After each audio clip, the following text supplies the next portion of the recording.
When you started kind of being interested in girls, you weren't as that cool or smooth with it. No, not at all. I was. Oh, I don't believe it. No. I went through puberty at like 27. Obsessed with this girl, Fiona Gorczynski, who she used to take the bus the opposite way of my actual home, and I would get on the bus just to sit next to her for 45 minutes the wrong way. An actress who worked with Ryan Reynolds on a movie set in the 90s is finally speaking out.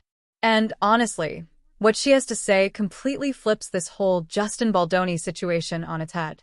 She reached out to me because she's been watching everything unfold, and she feels like she's watching the same movie play out again, just with different actors. The difference is, in her story, Ryan Reynolds isn't the hero protecting women. He's the one she says made her feel uncomfortable, confused, and ultimately like she was just traded for a union card. And she's kept this to herself for over 20 years. Hi everyone, and welcome back to my channel.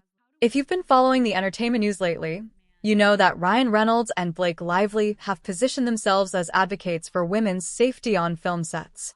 They've been very vocal about standing up for actresses and making sure that no woman ever has to deal with harassment while doing her job.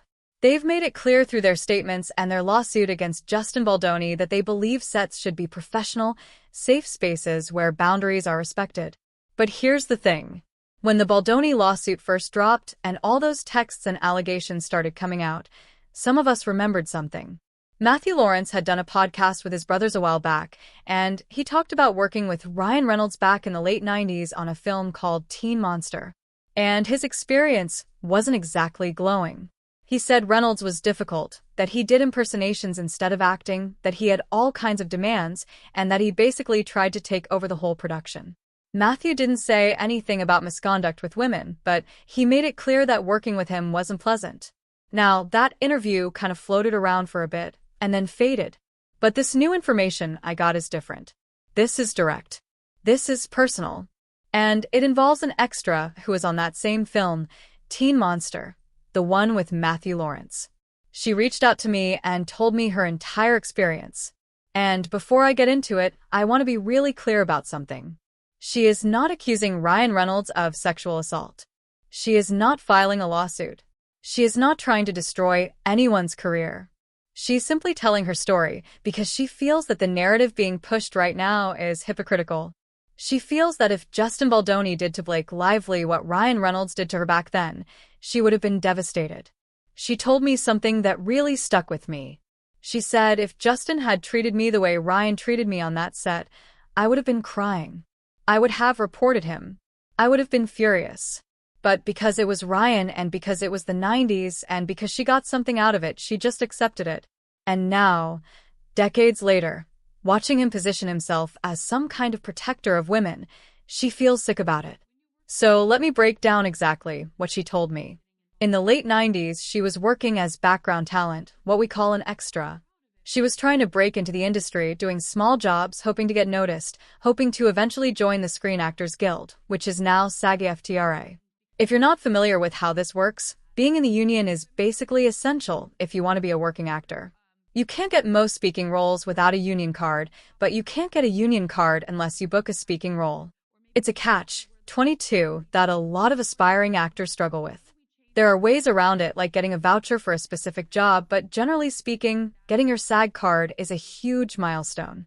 It means you've arrived. It means you're legitimate.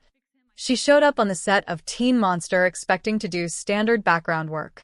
You know, walk across the hallway, sit at a table, blend into the scenery. Nothing special. No lines. No interaction with the principal actors. Just background noise. That's what she signed up for. That's what she was prepared to do. But when she arrived that morning, everything changed. A director approached her. And I want to be careful here because she mentioned the director by name, but I want to verify a few things before I put that out there too prominently. What she told me is that this director came up to her and said he remembered her from the week before when she had been on set for a different day of filming. He told her he had a special opportunity for her. He wanted her to do a scene with the lead actor. And she was excited, obviously. This is the kind of break every extra dreams of. You show up, you do your time, and eventually someone notices you and gives you a chance. But then he explained what the scene involved. He told her that if she did the scene, he would make sure she got her SAG card. This was the incentive. This was the trade. And she said yes, because who wouldn't? A SAG card is gold in this industry. It's the thing that separates amateurs from professionals. So she asked what she needed to do, and the director told her, "You have to kiss Ryan all day." That's what she said. He told her, "You have to kiss Ryan all day. Multiple takes. Multiple angles. And in exchange, you get your union membership." Now, I want you to think about that for a second. She was a background extra. She had no representation. She had no agent negotiating for her. She had no lawyer looking over a contract. She was just a young woman trying to make it in Hollywood, and someone in power dangled the thing she wanted most in front of her in exchange for physical intimacy with a male lead. And not just any male lead. Ryan Reynolds, who was already becoming a recognizable name thanks to his sitcom Two Guys, a Girl, and a Pizza Place. She told me that back then there was a rumor floating around, a blind item that people whispered about. It was about a movie set where an actress was told she would only get the job if she got physical with the lead actor. People speculated about what film it was. Some thought it was that movie where he played a waiter. I can't remember the title right now. But she said when she heard that blind item years later, she immediately thought of her own experience. So, what actually happened on that day? She arrived on set, and they set her up in a trailer. Not just any trailer, but one with double doors, which she thought was strange for an extra. She sat on the curb at one point, just waiting, and Ryan came over to her. He sat down on the curb next to her, which already felt surreal. She's just some background person, and the star of the movie is sitting in the dirt with her, talking to her like they're old friends. And he started telling her all about his life. He told her about his sitcom, about how he was the star. He told her he had a cabin in the woods. He told her about his dog named Job. He told her that when filming wrapped, he was going to go back to Canada and stay in that cabin for 3 weeks by himself, just relaxing in nature. He was sharing all these personal details, making her feel special, making her feel like she was being let in on something private. At the time, she thought he was just being friendly.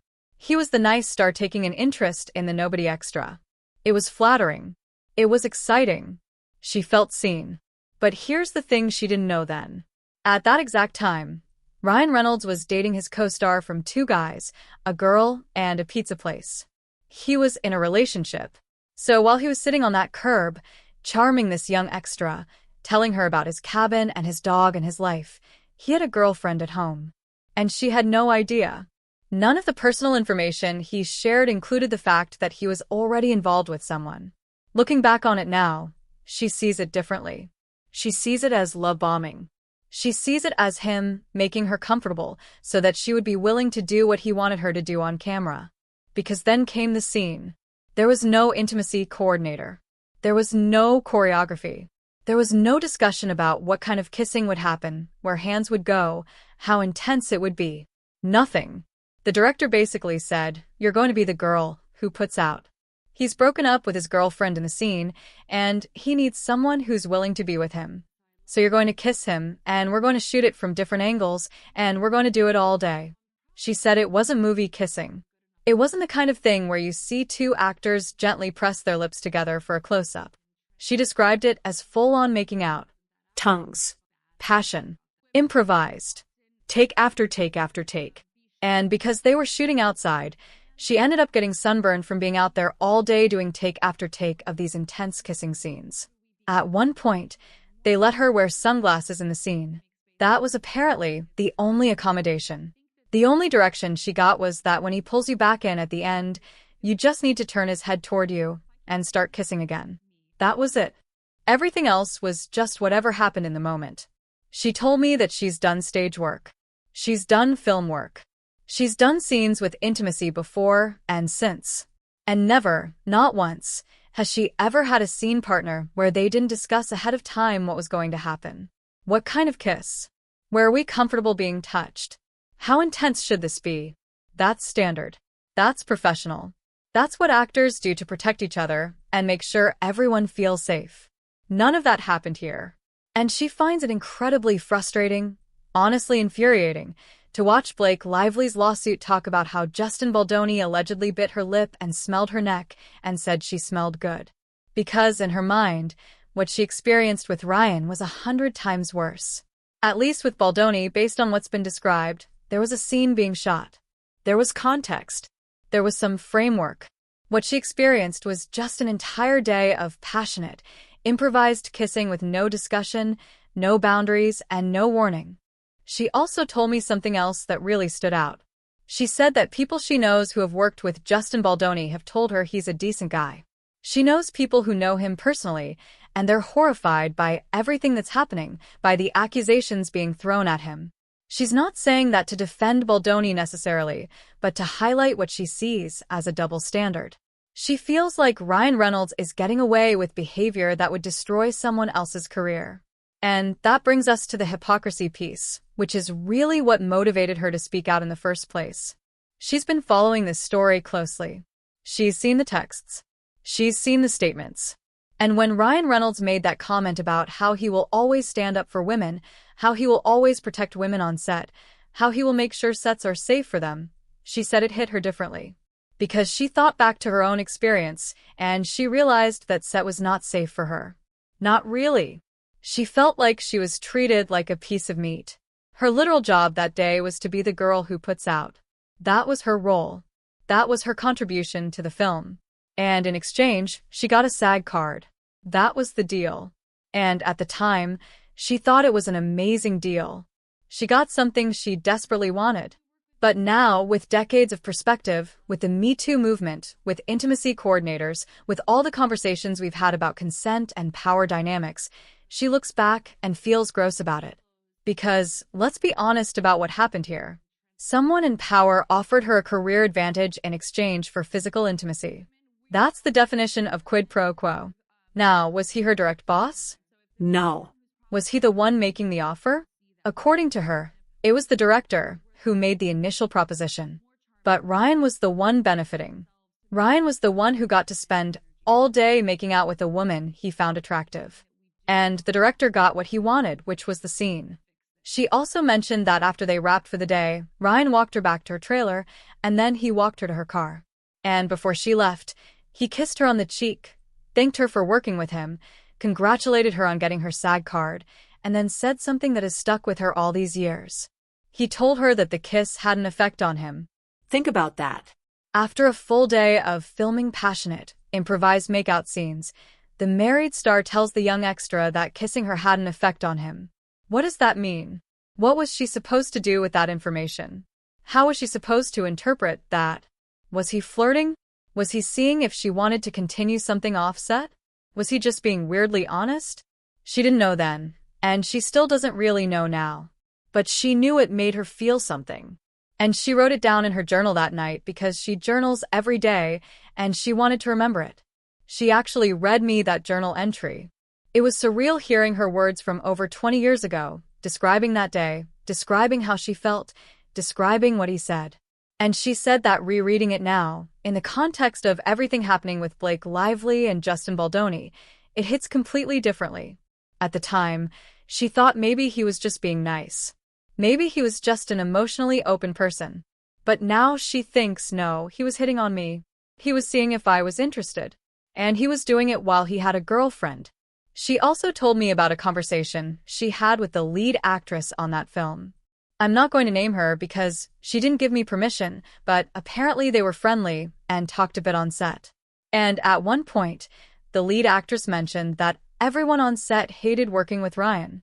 She said he was mean to people, that he had a bad attitude, that he wasn't pleasant to be around. And our source said, "Oh, really? He was really nice to me." And the lead actress just looked at her and didn't say anything. Now, looking back, she realizes why he was nice to her. He wanted something from her. He was love-bombing her so that she would be comfortable kissing him all day. He was making her feel special so that she wouldn't question anything, so that she would just go along with whatever happened in those scenes. And it worked. She did go along with it. She did enjoy the attention at the time. But now she sees it for what it was. And this is where her theory about Ryan and Blake comes in. She thinks Ryan follows Blake around on sets, gets involved in her projects, inserts himself into her career because he knows exactly how he behaved on sets. He knows how he treated women. He knows that he used his position to get close to extras and actresses he found attractive. And because he knows that about himself, he assumes every other man is the same way. She said it's projection, plain and simple. He's accusing Justin Baldoni of doing exactly what he used to do. He's saying Baldoni added gratuitous scenes so he could kiss Blake, but she says Ryan did the exact same thing on Teen Monster. That kissing scene, as far as she knows, wasn't necessary to the plot. The scene was between Matthew Lawrence and Ryan, two guys yelling at each other about something. She was just an object in the background. He could have done that scene without her. He could have just talked about the girl who puts out without actually showing her. But instead, they brought her in, sat her on a bench, and had her make out with Ryan all day. She believes Ryan added that, or at least agreed to it, because he wanted to kiss a girl he found attractive. Now, I want to be really clear about something. This woman is not trying to cancel Ryan Reynolds. She's not trying to ruin his marriage or destroy his career. She's in her 50s now. She's moved on with her life. She still acts occasionally, but it's not her main focus anymore. She came forward because she felt like someone needed to say something. She felt like the narrative was getting too one-sided, too self-righteous, too hypocritical. She also wanted younger actors to hear her story and understand that things that happened in the 90s, things that were normalized back then, were not okay. And if something like that happens to you today, you have options. You can report it. You can refuse. You can demand a coordinator.